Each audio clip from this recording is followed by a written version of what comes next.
नमस्कार, प्रणाम, आदाब, वंदे मातरम, भारत माता की जय। प्यारे बच्चों, साथियों, मित्रों, सभी का स्वागत है आपके इस YouTube सेशन में। चलिए, तो आज सबसे पहला आप जो पढ़ने वाले हो, इस बैच को पढ़ाने के लिए मैंने 299 रुपीज लिया था बच्चों से।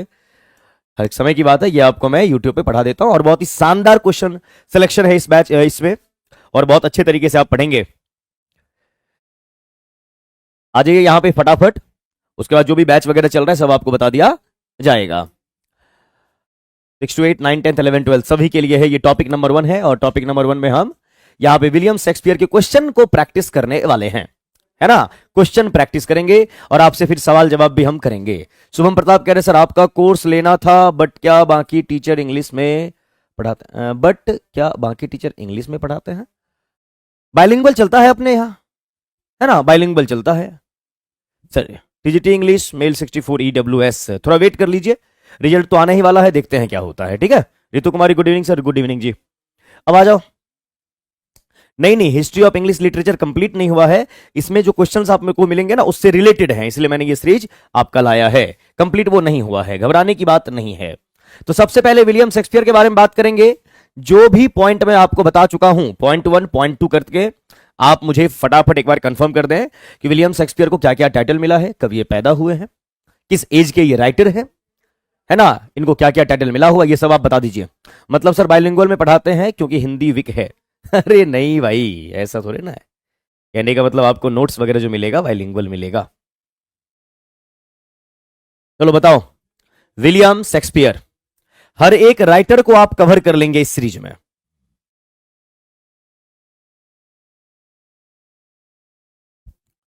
फटाफट स्पीड में बताइए, विलियम शेक्सपियर के बारे में आप क्या क्या जानते हैं। उसके बाद तो मैं लिखूंगा ही लिखूंगा, घबराने की बात आपको नहीं है। यहां पे आप घबराएंगे नहीं। विलियम शेक्सपियर 1564 में पैदा हुए, 1616 में डेथ हुई। अनामिका कह रही है एलिजाबेथन और जैकोबियन एज के राइटर हैं।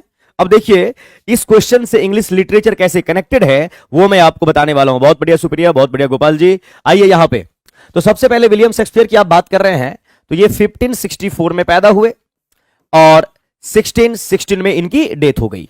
क्लियर। अब यहां पर दो एज का नाम आएगा, एक आपका आएगा एलिजाबेथन एज, एलिजाबेथन एज की बात करेंगे। दूसरे एज की अगर हम बात करेंगे तो वो मेरा जैकोबियन एज होगा, जैकोबियन एज होगा। क्लियर। एलिजाबेथन एज की अगर आप बात करते हैं तो एलिजाबेथन आपका एज होता है 1558 टू 1603, और जैकोबियन एज की बात करेंगे तो 1603 टू 1625। अब यहां पर आपके विलियम शेक्सपियर 1564 में पैदा हुए हैं और एलिजाबेथन एज 1558 से ही चल रहा, यानी जब एलिजाबेथन एज का 6 साल हो गया होगा तो विलियम शेक्सपियर साहब पैदा हुए होंगे, और 1616 में इनकी डेथ होती है, और एलिजाबेथन एज 1603 में कंप्लीट होता है, और वहां से फिर स्टार्ट होता है आपका जैकोबियन एज, और जैकोबियन एज 1616 तक अगर जाएंगे तो आपके विलियम शेक्सपियर साहब जैकोबियन एज में भी 13 साल रहे हैं। इसीलिए एलिजाबेथन एज और जैकोबियन एज दोनों के राइटर माने जाते हैं कौन? विलियम शेक्सपियर साहब। फिर यहीं पे अगर मैं बात करूं कि एलिजाबेथन एज और जैकोबियन एज किस एज का पार्ट है, तो आप बोलेंगे रेनेशा, RENAISSANC, रेनेशा का पार्ट है, और रेनेशा कब आता है? मिडल इंग्लिश लिटरेचर के बाद आता है। तो सबसे पहले डार्क एज, फिर आपका होता है ओल्ड इंग्लिश लिटरेचर, जिसको आप एंग्लो सैक्सन कहते हैं। मैं थोड़ा फास्ट बोल रहा हूं, अगर किसी को लगे बहुत फास्ट है आप कमेंट करके बता सकते हैं मेरे को, मैं स्लो हो जाऊंगा। और उसके बाद क्या बोलते हैं, मिडिल इंग्लिश पीरियड, जिसको आप एंग्लो नॉर्मन कहते हैं, एज ऑफ जॉफरी चौसर कहते हैं। और उसके बाद आपका आता है रेनिशा, रेनिशा में आपका एलिजाबेथन एज है, जैकोबियन एज है, कैरोलिन एज है, जिसको आप प्यूरिटन एज कहेंगे या जॉन मिल्टन का एज कहते हैं। फिर आपका कॉमनवेल्थ वाला मामला होता है, ध्यान आप रखेंगे, ठीक है। इसलिए मैंने बोला कि क्वेश्चन के साथ आपका हिस्ट्री ऑफ इंग्लिश लिटरेचर जो है वो भी रिवाइज होता चला जाएगा, कंप्लीट नहीं हुआ है। Shakespeare was contemporary of university wits, very good, बहुत बढ़िया। सर पीआरटी का ऑफलाइन जो टेस्ट लेता ऑनलाइन में उपलब्ध है या नहीं है? Kanhaiya Kumar, I don't know, मैं पता करके आपको बता दूंगा। चलिए बहुत बढ़िया, बहुत अच्छे। आइए यहां पे, अब यहां पे आ जाओ, इनको क्या क्या टाइटल मिला हुआ है शेक्सपियर साहब को? तो ये भैया नेशनल पोएट ऑफ इंग्लैंड है। एक ही बात को बार बार पढ़ना है, नेशनल पोएट ऑफ इंग्लैंड कौन? विलियम शेक्सपियर साहब। दूसरा पॉइंट क्या है? इनको बार्ड ऑफ एवॉन बोला जाता है, द बार्ड बोला जाता है, BARD बार्ड। बार्ड का मीनिंग होता है कवि, राइटर, या bard of sweet swan of Avon, bard of Avon या फिर स्वीट स्वान ऑफ एवॉन बोला जाता है किनको? विलियम शेक्सपियर साहब को। फिर यहीं पे बात करेंगे father of English drama, father of English drama कौन? तो आपके विलियम शेक्सपियर साहब। फिर यहीं पे मैं आपको कई बार बता चुका हूं कि जैकोबियन एज के भी ये राइटर हैं, और विलियम शेक्सपियर साहब क्या क्या लिखे? कॉमेडी लिखते थे, हिस्ट्री लिखते थे, ट्रेजेडी लिखने का काम ये करते थे। तो ज्यादा ट्रेजेडी इन्होंने कहां पे लिखा? Most of the tragedies, most of the tragedy की अगर बात करेंगे तो ज्यादातर इन्होंने ट्रेजेडी जो लिखा वो जैकोबियन एज में इन्होंने लिखने का काम किया। ये आप जरूर ध्यान में रखेंगे। Clear? Bard of Avon, very good, बहुत बढ़िया, बहुत अच्छे। 4.0 का कुछ अपडेट दे दीजिए, एग्जाम का कब तक हो सकता है? प्रताप जी, एग्जाम होने में भी टाइम है, तब तक जम के आप तैयारी कर लीजिए, और तैयारी पे ज्यादा ध्यान रहेगा तो सिलेक्शन भी हो जाएगा। इसीलिए अभी आपका फोकस प्रिपरेशन पे होना चाहिए, अभी एग्जाम में वक्त है, हमारे पास टाइम है। चलिए, तो ये हुए विलियम शेक्सपियर साहब। अब इनके बारे में शॉर्ट डिस्क्रिप्शन यहां पे दिया हुआ है। स्ट्रैटफोर्ड अपॉन एवॉन, यहां पैदा हुए हैं, इंग्लैंड। अब यहां पर 26 अप्रैल, ये एक अनुमानित है, अप्रोक्सीमेशन है ना, यानी अप्रोक्स लगाया गया कि ये 26 या 23 अप्रैल को पैदा हुए होंगे। एग्जैक्ट डेट किसी को मालूम नहीं। 1564 डेथ होती है, 23 April 1616 at the age of 52, है ना, जैकोबियन एज में। Stratford upon Avon. अब यहीं पे दो सवाल बन सकता है, in which period of English literature William Shakespeare was born? किस एज में शेक्सपियर साहब पैदा हुए? तो एलिजाबेथन एज में। फिर यहीं पे सवाल आ जाएगा, in which year William Shakespeare passed away, in which age of English literature? तो वो आपका हो जाएगा जैकोबियन एज, ध्यान रखना है। वेरी गुड, बहुत बढ़िया। He wrote 37 plays and 154 sonnets, बहुत बढ़िया, बहुत अच्छा। अब आइए, स्ट्रैटफोर्ड अपॉन एवॉन, जहां पैदा हुए थे वहीं इनकी डेथ हुई। Resting place church of the Holy Trinity, Stratford upon Avon. Occupation playwright. Playwright किसको बोलेंगे? ऐसे राइटर जो प्लेज लिखते हैं, ड्रामा लिखते हैं, जिसको थिएटर में प्ले किया जाता है। पोएट एक्टर, अब लिखने से पहले एक्टर थे। हम लोग जानते हैं कि विलियम शेक्सपियर साहब ग्रेटेस्ट राइटर हुए, लेकिन आपको मालूम होना चाहिए शेक्सपियर साहब जो हैं ये राइटर बाद में हुए, पहले एक्टर थे। और इन्हीं के समकालीन हैं आपके बेन जॉनसन, वो बेन जॉनसन जिनको बेंजामिन जॉनसन भी कहते हैं, और वो भी एलिजाबेथन एज के ही राइटर हैं। तो बेन जॉनसन का एक प्ले है, कौन नाम बताएगा कमेंट करके, कि बेन जॉनसन साहब का एक प्ले है जिसमें विलियम शेक्सपियर साहब पहले एक्टिंग की और बाद में इन्होंने लिखना स्टार्ट किया। कौन बताएगा? फटाफट बताइए, कई बार बता चुका हूं, और जो सवाल करूं उसका जवाब दीजिए। कब से ये एक्टिव है राइटिंग करियर में? 1585 से 1613 तक। एरा एलिजाबेथन और जैकोबियन। अब आप समझ गए होंगे एलिजाबेथन और जैकोबियन क्यों माना जाता है विलियम शेक्सपियर के नाम से। मैन किंग्स मैन ऑर्गेनाइजेशन, किस संस्था के इन्होंने काम किया, अपने प्लेज लिखे? तो Lord Chamberlain's Men King's Men, ये कंपनी का नाम है। नोटेबल वर्क कौन कौन सा है? Shakespeare biography, movement English Renaissance.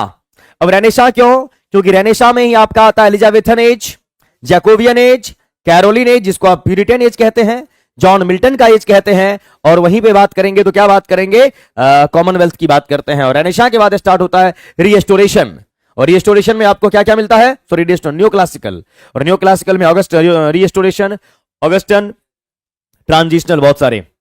Spouse की बात करेंगे, एन्ने हैथवे। विलियम शेक्सपियर साहब की वाइफ का नाम क्या है? एन्ने हैथवे। और माता जी का नाम क्या है? Mary Arden, Mary Arden. Fast पढ़ा रहा हूं, ध्यान से सुनिएगा। स्पाउस एन्ने हैथवे, है ना, जो इनसे 6 साल बड़ी थी, 6 साल बड़ी थी इनसे।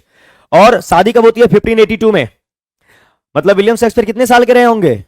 18-19 साल के रहे, इनकी शादी हो गई, है ना। और आप कितने साल में तैयारी कर रहे हैं बीपीएससी टीआरई की? सोच लो भैया, कैलकुलेट कर लो आप। Children, Susanna Hall, Hamnet Shakespeare, Judith Quiney. और पेरेंट्स का नाम क्या है? जॉन शेक्सपियर और मैरी अर्डेन। जॉन शेक्सपियर पिताजी हैं, मैरी अर्डेन माताजी हैं, है ना। Every man in his humour, every man in his humour एक प्ले है जिसको लिखने का काम आपके बेन जॉनसन किए और उस प्ले में एक्टिंग करने का काम आपके कौन किए थे? विलियम शेक्सपियर साहब। वेरी गुड, बहुत बढ़िया, बहुत अच्छे, है ना? सभी के समझ में आ रहा है? मजा आ रहा है आप सभी को? इंजॉय करते हैं सेशन को आप लोग या मजा नहीं आता? ये बताओ। मजा आना चाहिए, मोटिवेशन अंदर से मिलना चाहिए। जब तक मजा नहीं आएगा फिर काम आप कर नहीं पाएंगे। तो इंजॉय करते रहिए, और लगे कि इंजॉय कम हो रहा है तो हमें बता दें, हम लुंगी डांस भी यहां पे कर देंगे आपके लिए, है ना? चलिए यहां आ जाइए।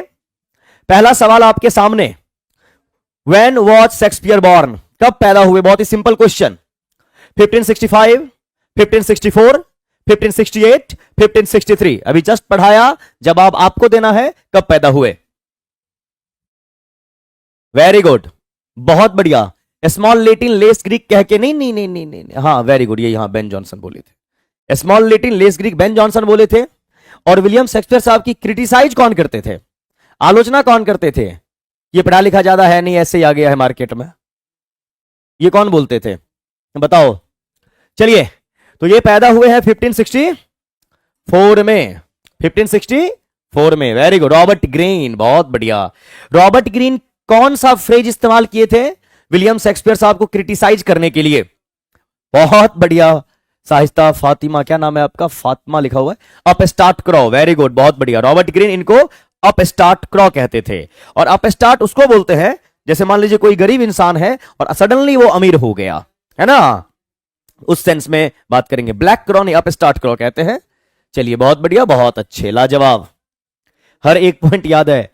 एक्सप्लेनेशन दिया हुआ है यहां पे, एक्सप्लेनेशन है। क्या एक्सप्लेनेशन है? देखिए, William Shakespeare was born on April 23, 1564। The exact date of his birth is not known.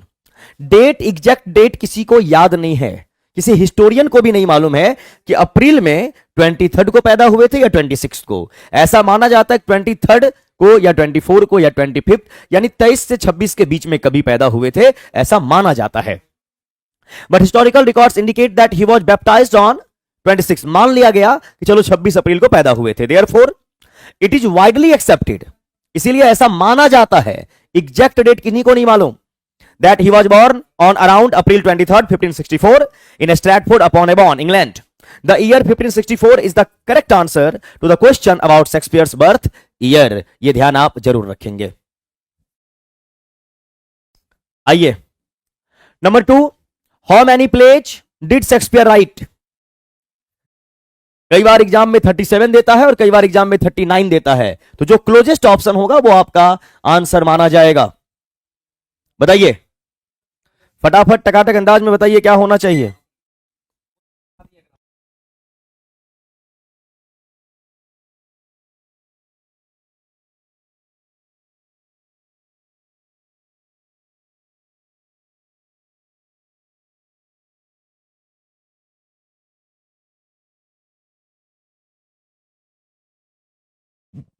चलिए बताइए, 37, 39? नहीं नहीं, एग्जैक्ट जो आंसर होता है ना अनामिका, वो 37 है। आपका आंसर बिल्कुल करेक्ट है। कई बार क्या होता है ऑप्शन में 37 नहीं देगा, 39 दे देता है ना? लेकिन बीपीएससी टीआरई आपका ऑप्शन देता है नन ऑफ द एबव, तो 37 के बाद कोई सा भी देगा तो आपको नन ऑफ द एबव ही मानना है, ये ध्यान रहे। हालांकि यहां पे 39 दे रखा है तो इसको लेके चलेंगे। अगर 4 ऑप्शन देता तो जो एक ऑप्शन तो हमें सिलेक्ट करना ही पड़ता, है ना? लेकिन टीआरई हमारा एक ऑप्शन देता है नन ऑफ द एबव, तो 37 ही मानेंगे और वहां पे नन ऑफ द एबव के साथ जाएंगे। बहुत बढ़िया, बहुत अच्छे। एक्सप्लेनेशन देखिए क्या लिखा हुआ है। William Shakespeare is credited with writing 39 plays. This plays are typical categorised into 3 genres. Genre, tragedy लिखने का काम करते थे, कॉमेडी लिखने का काम करते थे और हिस्ट्री लिखने का काम करते थे। ये जो प्लेज लिखते थे, ड्रामा लिखते थे, उसमें ट्रेजेडी होती थी, कॉमेडी होती थी और हिस्ट्री होती थी। Some of his famous work include Romeo and Juliet. Romeo and Juliet इनका इंपॉर्टेंट वर्क है। Hamlet, Macbeth, Othello, a midsummer night dream and many more. ये याद जरूर रखिएगा। Romeo and Juliet, Hamlet, Macbeth, Othello, a midsummer night's dream and many others The number 39 is widely accepted as the total number of plays attributed to Shakespeare. Therefore, the correct answer is 37. The correct answer is 37. लेकिन ऐसा जब 37 option में नहीं देता है तो हम 39 के साथ जाते हैं। तो 39 दोनों मोर देन अबव की बात करेंगे क्या? नहीं, 37 अगर दिया हुआ है तो सिर्फ 37 के साथ ही जाएंगे, क्योंकि एग्जैक्ट नंबर वही है। एग्जैक्ट नंबर वही है 37। सुप्रिया, ध्यान रखेंगे। Next, how many sonnets did Shakespeare right? बताइए। ऐसे क्वेश्चन नहीं बनाता है कि बनता नहीं है। Gopal Yadav ji, Romeo and Juliet, Julius Caesar, Antony and Cleopatra, very good. Hamlet, Othello, King Lear, Macbeth, very good, बहुत बढ़िया, बहुत अच्छे, जबरदस्त, मजा आ रहा है ना? चलो आ जाओ। How many sonnets did Shakespeare right? 154। किस ऑप्शन में है भैया? 154। इतनी बार लिटरेचर के क्वेश्चन को प्रैक्टिस कर लीजिए कि एग्जाम में जब आंख के सामने आए तो आपको लगे ओह ये तो बनना ही बनना है। इतनी बार प्रैक्टिस करके आपको जाना है। Explanation, William Shakespeare wrote a total of 154 sonnets. These sonnets are collection of 154 sonnets, each consisting of 14 lines. Sonnet का मतलब क्या होता है? 14 लाइन पोयम। इन किस पैरामीटर पे लिखे थे? तो इयम्बिक पेंटामीटर पे। इनका जो 154 sonnets है, इसका यूनिट क्या है लिखने का? Iambic pentameter. Iambic pentameter. They are considered one of the greatest achievement in English literature and cover various themes. अलग अलग बैकग्राउंड पे अलग अलग थीम्स पे इन्होंने लिखने का काम किया, इंक्लूडिंग क्या क्या है उसमें? इन्होंने लव पे लिखने का काम किया, ब्यूटी पे लिखने का काम किया, टाइम के कॉन्टेक्स्ट में लिखे, एंड मोर्टेलिटी, है ना, उस चीज पे लिखने का इन्होंने काम किया। बहुत इजी लग रहा है ना अनामिका? बिल्कुल लगेगा। और जब फर्स्ट टाइम आप मेरे सेशन में आए थे तब कैसा लगा था, ये एक्सपीरियंस भी बता दो। The number 154 is the correct answer to the question about the total number sonnets written by Shakespeare. ये ध्यान रखना है आपको। यहां पर देखिए क्या बोला गया। Who said, "O Romeo, Romeo, wherefore art thou Romeo?" अब बताओ यहां पे वीडियो साफ नहीं दिख रहा है, हमें तो बिल्कुल क्लियर लग रहा है। नेट का इशू हो सकता है आपके मोबाइल फोन में। रितु जी समझ गए ना? नहीं, अगर मैनेजेबल हो तो देख लीजिए, कोई दिक्कत नहीं है। Iambic pentameter, decasyllabic line 2.5 10 lines, very good.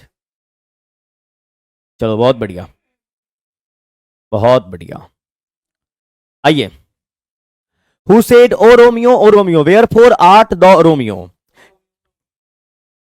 दो जो है ना, DHOU, ये आर्किक टर्म है किसका? यू का।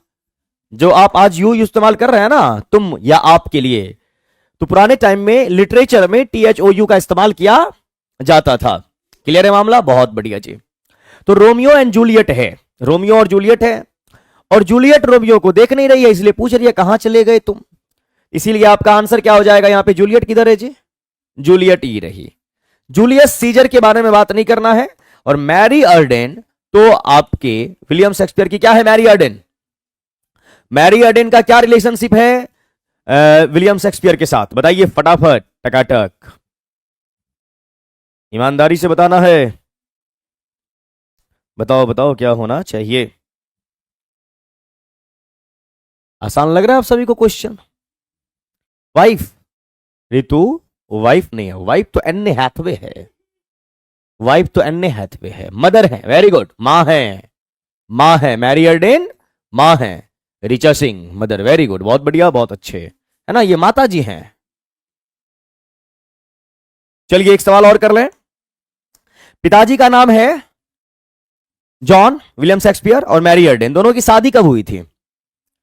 यानी इनके माता पिता की शादी का डेट भी पूछ लेता है कई बार, है ना। तो जॉन विलियम शेक्सपियर और मैरी अर्डेन की शादी कब हुई थी? बताइए, बोलो बोलो बोलो, क्या होना चाहिए? जॉन शेक्सपियर, हाँ हाँ जॉन शेक्सपियर, फटाफट बताइए। दोनों विवाह 1882 में, 1882 में शादी किए। अब विलियम शेक्सपियर 1564 में तो पैदा कैसे हो गए हैं?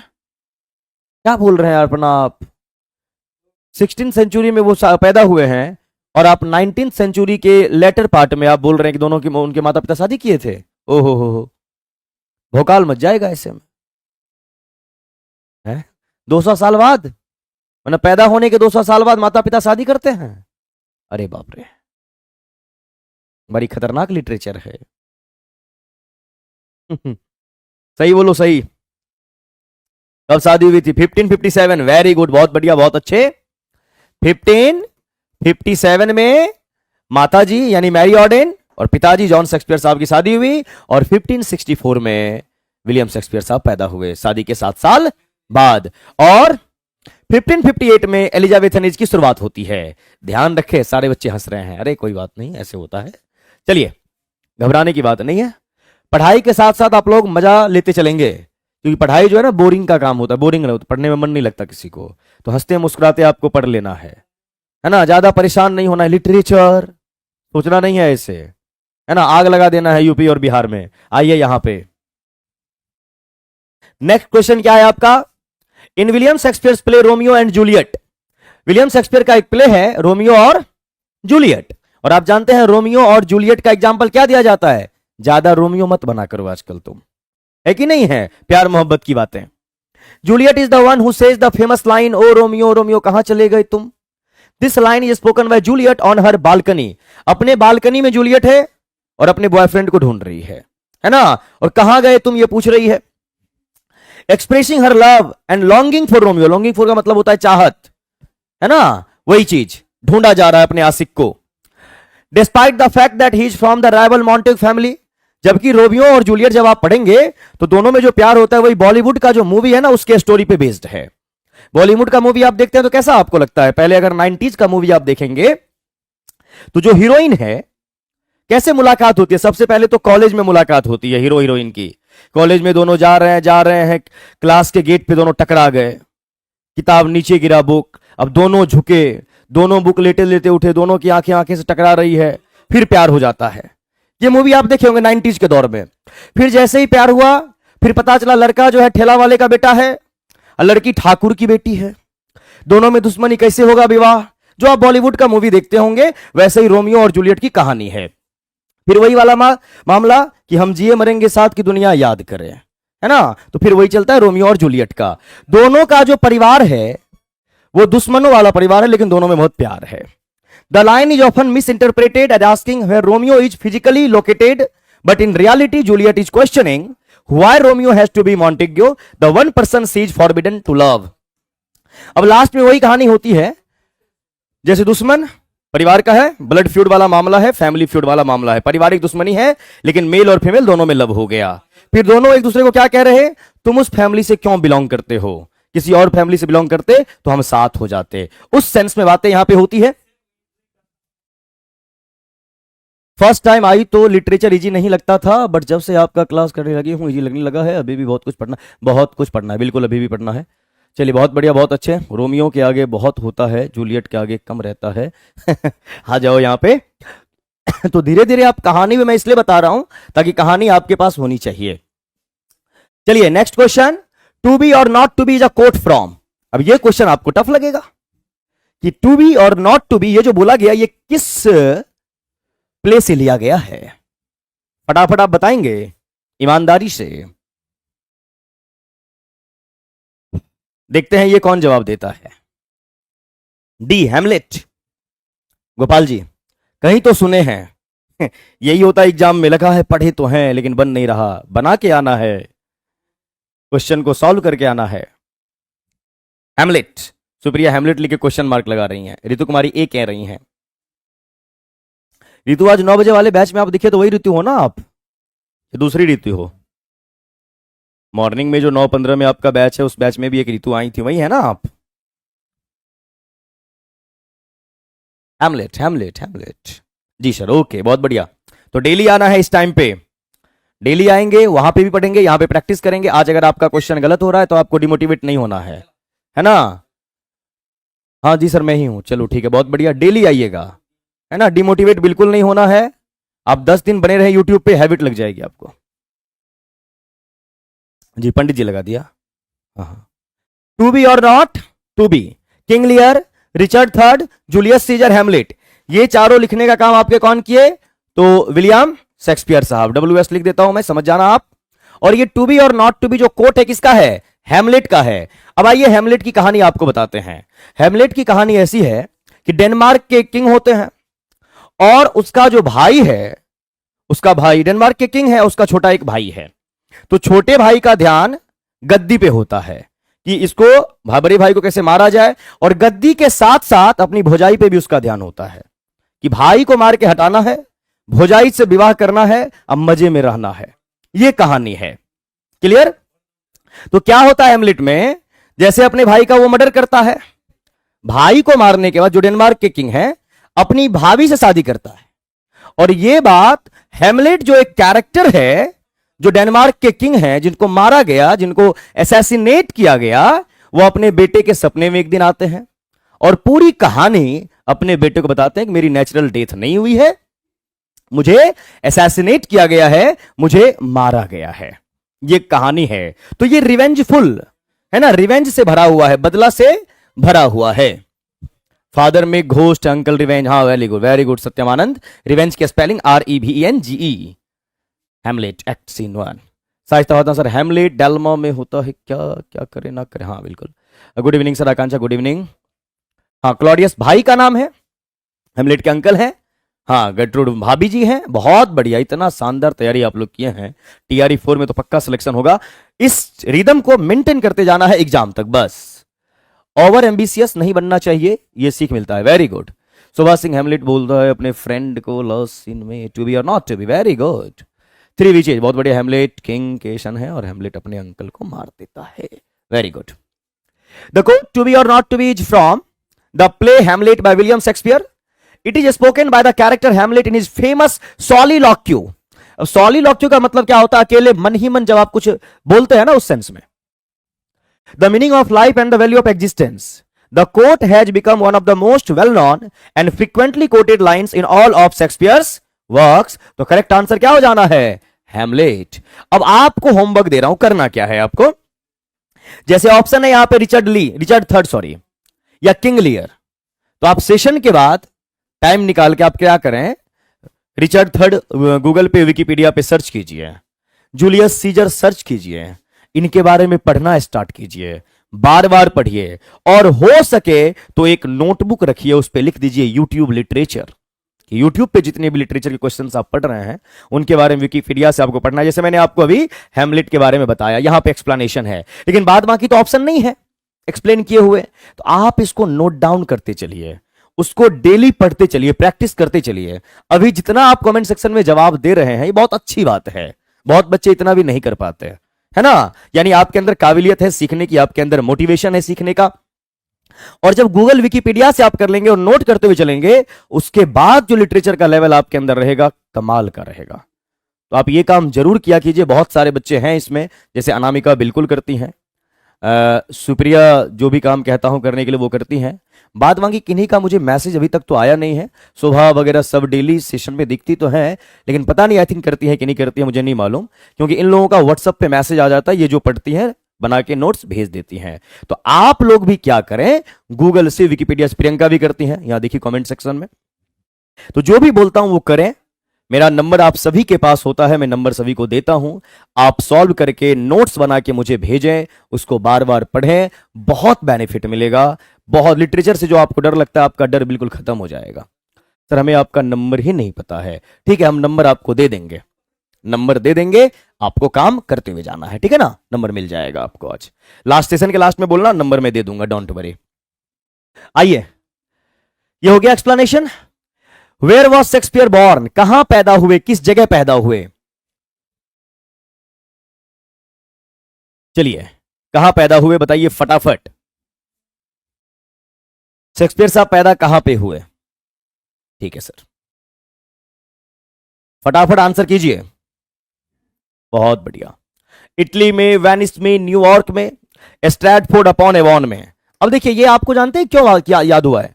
आप इतनी बार प्रैक्टिस किए हैं, इतने बार क्वेश्चंस देखे हैं मेरे साथ, इसीलिए आपका याद हुआ। और इतनी बार आप खुद से बैठ के प्रैक्टिस किए, तो प्रैक्टिस ही है, आप लगातार करेंगे आपको सफलता मिलेगी। और यहां पे एक सफल स्टूडेंट आपके बीच में है, आकांक्षा, इनका 6 to 8 में इसी बार टीआरई 3.0 में सिलेक्शन हुआ है। आइए, Shakespeare was born in Stratford upon Avon. This is a well known fact and widely documented in historical records. Stratford upon Avon is a town in Warwickshire, England, and it is the birthplace of William Shakespeare. He was baptized on April 26, 1564 in the Holy Trinity Church in Stratford upon Avon. Shakespeare's birthplace has become a popular tourist, है ना। Shakespeare साहब का जो birth place है वहां पे England के लोग घूमने जाते हैं, देखने जाते हैं। यहीं पे greatest writer playwright William Shakespeare पैदा हुए। Attraction and is celebrated as the birth place of one of the greatest playwrights in history, है ना, ध्यान रखना है। चलिए, बनाना है ना अच्छे से नोट्स। आओ यहां पे, the movie Shakespeare in love is a true story. एक मूवी बनाई गई कि शेक्सपियर साहब भी प्यार में थे। ये एक ट्रू स्टोरी है क्या? क्या वाकई शेक्सपियर साहब प्यार मोहब्बत में थे? बोलिए, ये सही है कि गलत है? मैं बोल रही है ट्रू। बताओ, शेक्सपियर साहब के बारे में आप जरूर पढ़े होंगे। इनका love angle, love relationship affair के बारे में पढ़ा है क्या आप लोगों ने? ट्रू ट्रू कह रही है सब एक के चक्कर में सब भी। Yes sir, yes sir. किनसे थे? इनकी बिलव्ड का क्या नाम है? इनकी प्रेमिका का क्या नाम है? अगर थे तो इनकी प्रेमिका का क्या नाम है बताओ? क्योंकि जितने भी ब्रिटिश राइटर्स आपको मिलेंगे या अमेरिकन राइटर्स आपको मिलेंगे, सारे आपका सबका लव अफेयर एंगल वगैरह मिलेगा आपको। इनका मिला है क्या? सोनेट नंबर 118 में उन्होंने बिलव्ड की तारीफ की है। नाम क्या है? तुक्का लगाए हैं सर। Fair lady. एन्ने हैथवे थी ना, एन्ने हैथवे वाइफ है। जरूरी थोड़ी ना जो पत्नी है वो प्रेमिका भी हो, है ना। ऐसा नहीं होता कि जो पत्नी है वो प्रेमिका भी निकल आए। प्रेमिका तो कोई और होती है, शादी किसी और से होता है कि नहीं? एन्ने हैथवे वाइफ का नाम है, प्रेमिका का नाम नहीं है। इन रियलिटी अगर आप देखेंगे, र्यूमर फैला है कि ये लव रिलेशनशिप में थे, लेकिन ऐसा बिल्कुल भी नहीं है। ये लव रिलेशनशिप में कभी नहीं आए थे। कोई अच्छी लगी होगी, क्रश रही होगी, लेकिन कभी इनका रिलेशनशिप वगैरह नहीं रहा है। ये फैक्ट है ना। चलो, the statement that the movie Shakespeare in love is a true story is false. ये जो कहानी है शेक्सपियर साहब प्यार में थे कभी, ये क्या है? फॉल्स है। अच्छी लगी होगी कोई, हर एक इंसान को कोई ना कोई अच्छा लग जाता है। आप में से ही बहुत से लोग होंगे, हो सकता है रिलेशनशिप में हो सकता है ना हो, लेकिन कोई ना कोई दिल को अच्छा तो लगता है ना। तो इसका मतलब ये नहीं कि आप प्यार में हैं। Shakespeare in love is a fictional movie. ये एक फिक्शनल मूवी है, और फिक्शनल का मतलब होता है based on imagination. Based on imagination. ये एक फिक्शनल स्टोरी है that tells a fictional story about William Shakespeare while it incorporate का मतलब होता है इंक्लूड करना elements of Shakespeare's life and work, जिसमें शेक्सपियर साहब के लाइफ और वर्क के बारे में जिक्र किया गया। It is not based on true events, लेकिन ये ट्रू इवेंट पे बेस्ड नहीं है, ये एक फिक्टिशियस स्टोरी है। The movie is a work of fiction and should not be considered a true story. सही स्टोरी नहीं माना गया है इसको। क्लियर है ना? चलिए, नो सर नहीं है, वेरी गुड। इसने गालिब निकम्मा कर दिया, वरना हम भी काम के थे। अभी नाकाम हैं आप गोपाल जी। ऐसी शायरी बोल रहे, लगता है 3-4 ब्रेकअप तो आपका हुआ है। मतलब हर एक एंगल से आप तोड़े गए हैं। चलिए, हमारी संवेदना आपके साथ है। अब आप ना टूटे, जुटते रहें, है कि नहीं है जी? और TRE 4 क्वालिफाई करें, फिर 1 से 2 हो, 2 से फिर जितना आपको होना है, ये आपकी काबिलियत पे डिपेंड करता है, उतने आप हो जाएं। चलिए, आ जाइए। नंबर 8, मैं भी क्या बोल रहा हूं। चलो, एक क्वेश्चन और करते हैं। Which of the following words were invented by Shakespeare? कौन होंगे फटाफट बताइए। थैंक्स सर जी। यहां आ जाओ। नंबर 8 क्या होगा? सर मैं अब आप पाई हूं, राजकुमार नाम है आपका। कोई बात नहीं, पीछे से देख लीजिएगा। राजकुमार जी, आप आया हूं कि आप आई हूं? सर उन्होंने 160 में सोनेट और 18 सोनेट्स में किसके लिए है फिर? मैंने बोला ना, लव में नहीं गए, अच्छी लगी कोई उस उनके लिए है, वही तो बता रहे हैं। असैसिनेशन, हाँ, असैसिनेशन होता है जब किसी वीआईपी वेरी इंपॉर्टेंट पर्सन की मर्डर होती है, जैसे assassination of Indira Gandhi, assassination of Rajiv Gandhi, इस सेंस में हम बात करते हैं। अच्छा सर, ओके है ना, हाँ यही है असैसिनेशन। असैसिनेशन वर्ड की स्पेलिंग कैसे याद रखेंगे आप? देखिए, एस के ऊपर एस, उसके ऊपर मैं, मेरे ऊपर पूरा नेशन, असैसिनेशन। यानी गधे के ऊपर गधा, उसके नीचे मैं, और मेरे नीचे नेशन। Assassination, ASSINATION, assassination. और असैसिनेशन वर्ड का मतलब होता है मर्डर, लेकिन मर्डर किनका? वीआईपी, वेरी इंपॉर्टेंट पर्सन, है ना। तो which of the following words were invented by Shakespeare? अब देखिए, शब्द का निर्माण शेक्सपियर साहब ऐसा किया ही नहीं। होता क्या है, जैसे कोई वर्ड आया, अब मार्केट में वो चल नहीं रहा है ना। जैसे बहुत सारे वर्ड होते हैं, वर्ड शब्द, भाषा हमेशा क्या बोलते हैं, लैंग्वेज हमेशा इवॉल्व करता है, लैंग्वेज हमेशा डायनामिक होता है, लैंग्वेज कभी रुकती नहीं है। जब जब मानव का विकास होगा, तब तब सभ्यता का विकास होगा, साहित्य का विकास होगा, है ना। तो वर्ड कोई ना कोई ट्रेंड में कभी कभी आ जाता है। जैसे मान लीजिए ट्विटर, अब एक वर्ड आता है TWIPPLE, ट्विपल। एक वर्ड पहले था फिजिकल, किधर गया मामला, ये रहा। पहले एक वर्ड था फिजिकल और एक वर्ड था डिजिटल, फिजिकल और डिजिटल। अब दोनों को मिला के वर्ड बन गया फी डिजिटल, फी डिजिटल। अब बोलिएगा सर ये फी डिजिटल वर्ड कैसे? तो वर्ड बनते हैं जब जब नीड होगी, शब्दों का निर्माण होगा। अब ट्विपल वर्ड कब? इंग्लिश भाषा तो बहुत पहले से है, dark age, old English period, लेकिन ट्विपल तब थोड़ी ना था, जब से ट्विटर आया है।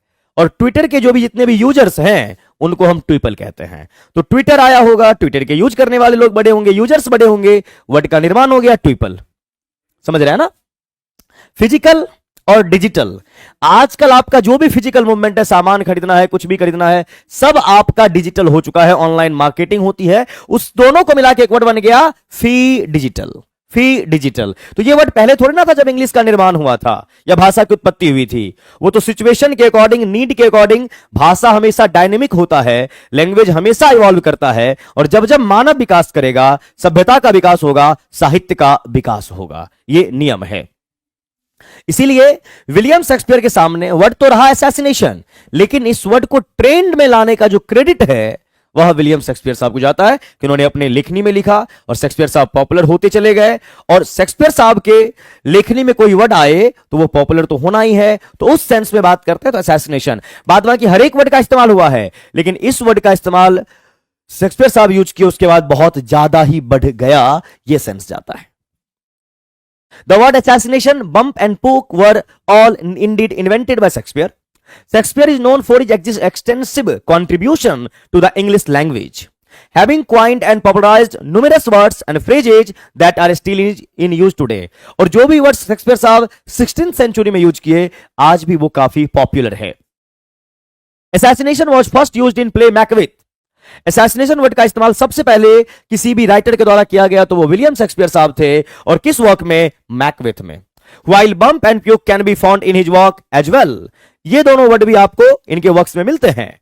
These words have since become part of the English lexicon. Lexicon का मतलब इंग्लिश वोकैब, इंग्लिश शब्दावली में आपको मिलती है, and are widely recognized and used, जिसको बहुत वाइडली रिकॉग्नाइज्ड पूरे वर्ल्ड में जाना जाता है, पहचाना जाता है, इस्तेमाल किया जाता है।